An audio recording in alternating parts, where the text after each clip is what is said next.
Shalom, selamat malam. Senang sekali kita boleh bertemu malam ini di malam yang pertama kegiatan seminar rohani. Saya mau ikut Yesus. Berharap dengan kegiatan ini kita akan dapat mempelajari firman Tuhan lebih baik lagi dan mendalami kebenaran firman itu untuk menolong kita bertumbuh dalam kesehatan iman, ya, bertumbuh dalam kesehatan iman, sehingga kalau iman kita sehat, imun kita kuat, berharap kita tidak akan mudah untuk diserang COVID. Puji Tuhan, sebelum kita akan mulaikan ya belajar dari firman Tuhan, mari kita berdoa. Urapilah kami semua dengan kuasa Roh Kudus-Mu Tuhan malam ini. Kami sedia akan mempelajari firman-Mu. Kebenaran firman-Mu kiranya menolong kami mengerti siapa Allah yang telah menciptakan, memelihara, dan menebus kehidupan kami. Bersama-sama dengan kami dalam sepanjang kegiatan malam ini, di dalam nama Yesus. Amin. Beberapa tahun yang lalu ada sebuah program acara di salah satu televisi di Amerika menampilkan sebuah program yang sangat-sangat populer dan telah menyedot perhatian banyak orang dengan sebuah tema acara Early Edition. Nah, di acara ini menampilkan seorang pria yang masih muda yang memperoleh surat kabar setiap pagi. Tetapi uniknya, surat kabar yang dia peroleh setiap pagi itu adalah surat kabar yang nanti akan terjadi besok. Unik ya. Karena biasanya surat kabar yang kita terima di kayaknya di Waropen sini tidak ada surat kabar ya.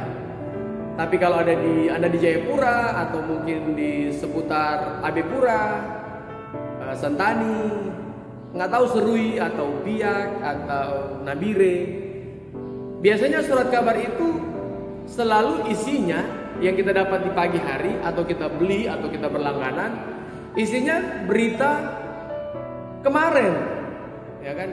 Peristiwa yang kemarin, misalnya ada ombak, gelombang atau ada badai, telah menelan korban sekian. Oke, kita baca, kalau kita berlangganan surat kabar kita terima hari ini. Tetapi dalam program acara ini, Early Edition, pemuda ini menerima surat kabar tentang peristiwa yang akan terjadi besok. Nah, karena dia telah tahu apa yang akan terjadi besok dalam surat kabar yang dia terima untuk acara itu, maka dia punya peran. Dia ada tanggung jawab khusus. Dia akan pergi menemui orang-orang, apakah di tempat-tempat keramaian, untuk kasih tahu. Misalnya, dia sudah tahu besok dalam surat kabar yang dia terima bahwa besok di salah satu pusat perbelanjaan akan ada kebakaran.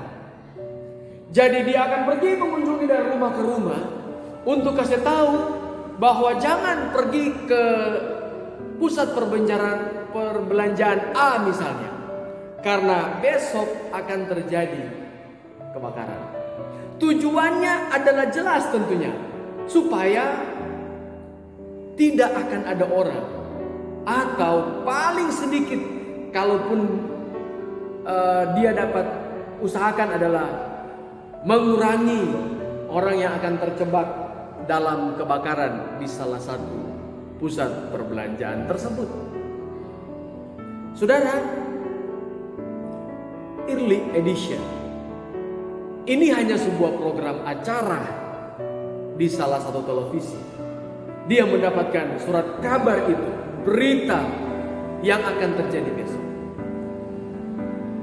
Kita orang Kristen punya yang namanya early edition. Dan bukan sekedar apa yang akan terjadi besok. Bukan juga sekedar sebuah tema dari acara televisi, bukan.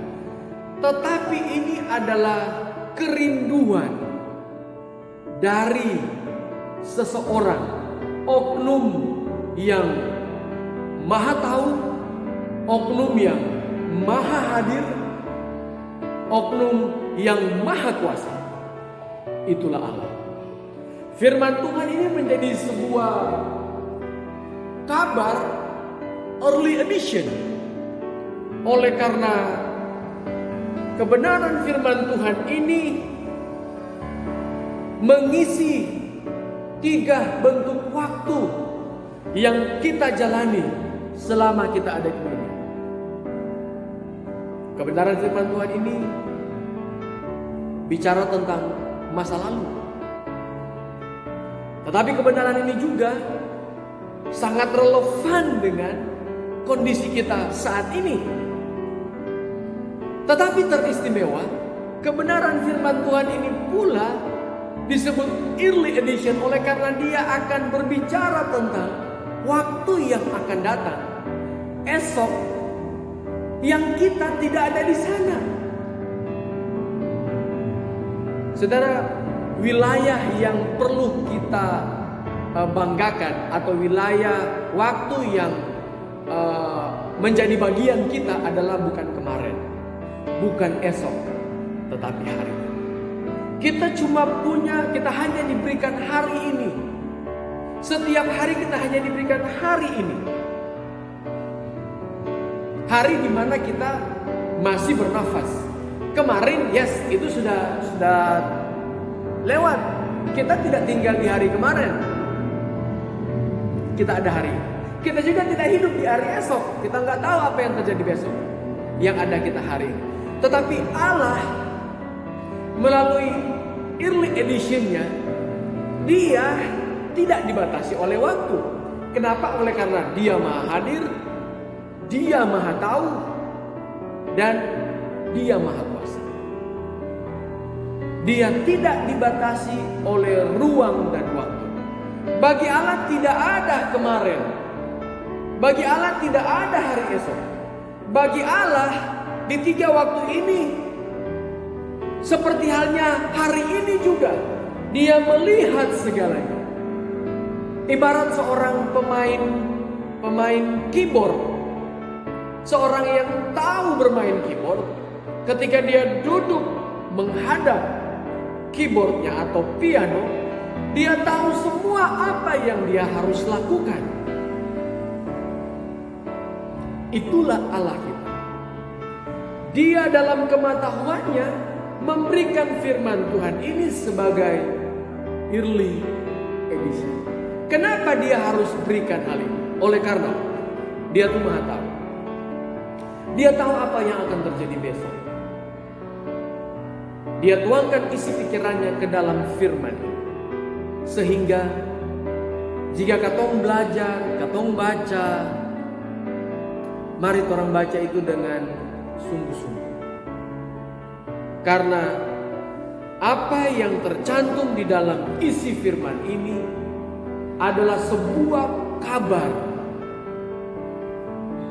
baik tentang kehidupan di waktu yang akan datang, yang Allah telah siapkan bagi kita. Bagaimana Anda menjelaskan kemahatahuan? Kita mungkin tahu sesuatu, ya. Tapi kita tidak benar-benar tahu segalanya dari sesuatu itu yang kita tahu. Ya, contoh ya, misalnya di kepala kita ada rambut. Kita tahu bahwa kita punya kepala, ada rambut. Tapi kita tidak benar-benar tahu apa yang kita ketahui tentang rambut kita, yaitu berapa banyak. Pernahkah Anda berpikir untuk menghitung rambut Anda? Atau mungkin berpikir, ini terlalu banyak ya. Mungkin rambut hidung yang mungkin sedikit. Tidak demikian pastinya. Tetapi Allah dalam informasi Alkitab Matius pasalnya yang ke-10, Anda bisa baca. Yang ke-10 ayat 30. Yesus katakan bahwa satu rambut yang lepas pun dari kepalamu. Apa kata firman Tuhan di situ Matius 10 ayat 30? Terhitung semuanya. Luar biasa. Anda lihat ini. Salah satu mungkin yang kecil kita boleh ambil contoh. Itulah kemahatauan. Dia tahu. Kemudian dia juga benar-benar mengetahuinya. Berapa yang jatuh? Bahkan mungkin lebih kuat ketika Kapen mau katakan bahwa dia juga tahu berapa rambut kepalamu besok atau hari ini dia tunggu. Luar biasa Allah. Dia tahu segalanya. Tidak ada yang dia tidak ketahui tentangmu dan tentang tong semua. Bagi Tuhan tidak ada yang namanya malam. Bagi Tuhan tidak ada yang namanya tembok pemisah. Tidak. Tuhan mengetahui segalanya yang sebelum terjadi, yang sedang terjadi, dan yang akan terjadi. Pertanyaan, kalau Allah Maha Tahu itu, Dia tahu tentang segala sesuatu, tapi kenapa Dia tidak cegah kita supaya tidak melakukan dosa? Atau kenapa Dia tidak mencegah Hawa, manusia pertama, Adam dan Hawa di Taman Eden, supaya mereka tidak berdosa? Kalau ini yang terjadi, maka kita sebetulnya bukanlah jadi manusia yang utuh. Karena maksud Allah menciptakan manusia menjadi manusia yang utuh. Manusia itu setelah diciptakan, Dia kasih apa yang namanya otonomi khusus. Nah, seperti kita di Papua ya.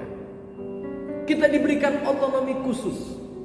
Tetapi ingat, otonomi khusus yang Allah berikan atau dalam bahasa Alkitab kuasa memilih ini tidak mutlak. Ini bergantung, ini punya ketergantungan. Otonomi khusus ini dibatasi dengan pagar-pagar pelindung, batasan-batasan yang harus kita ikuti. Dan batasan-batasan ini adalah ujian. Apakah Anda yang telah diberikan otonomi khusus ini akan menggunakan kekhususan Anda untuk patuh kepada aturan atau batasan-batasan ini, atau jadi liar, jadi tidak benar, jadi melanggar Allah? Itulah yang Tuhan maksudkan. Dia mau kekhususan yang kita miliki. Kita akan bergantung kepada kuasa Tuhan. Kita akan bergantung kepada firman-Nya yang menjadi pengikat. Kita tidak bisa semena-mena. Kita tidak bisa semau kita. Allah itu berperaturan. Kita punya hak pilih, diberikan kepada kita. Dan hak pilih itu kita akan bahas besok malam. Pada malam ini kita hanya diingatkan bahwa alasan Tuhan memberikan firman ini kepada kita adalah untuk bisa kita mengatur kehidupan kita. menyadari bahwa firman ini datang dari Allah yang Maha Tahu, Maha Hadir, Maha Kuasa, kita tidak perlu ragu untuk menyerahkan hidup kita kepada Tuhan. Kita punya kehendak bebas, kita punya otonomi khusus, tetapi kekhususan ini punya aturan main. Ikutilah aturan. 2 Timotius 3 ayat 16 bilang, firman Tuhan ini berguna untuk apa? Mengajar, berguna untuk menyatakan kesalahan, mendidik kita dalam kebenaran, dan juga untuk memperbaiki kelakuan. Itulah peran dan fungsi dari kebenaran firman Tuhan. Ini menjadi early edition. Untuk apa saudara-saudara? Untuk membuat kita lebih bijaksana, mencegah supaya kita tidak akan mengulangi dosa-dosa yang lama, dosa-dosa yang lalu, menjadi sebuah pelajaran kehidupan kita untuk hari ini dan ke depannya. Kiranya Tuhan akan menolong kita di malam ini. Cintailah firman Tuhan, bersyukurlah karena kita punya edisi terbaru, terupdate tentang kehidupan kita hari ini, kemarin, dan untuk masa yang akan datang. Tuhan kiranya memberkati kita semua, menjadi doa dan harapan kita bersama.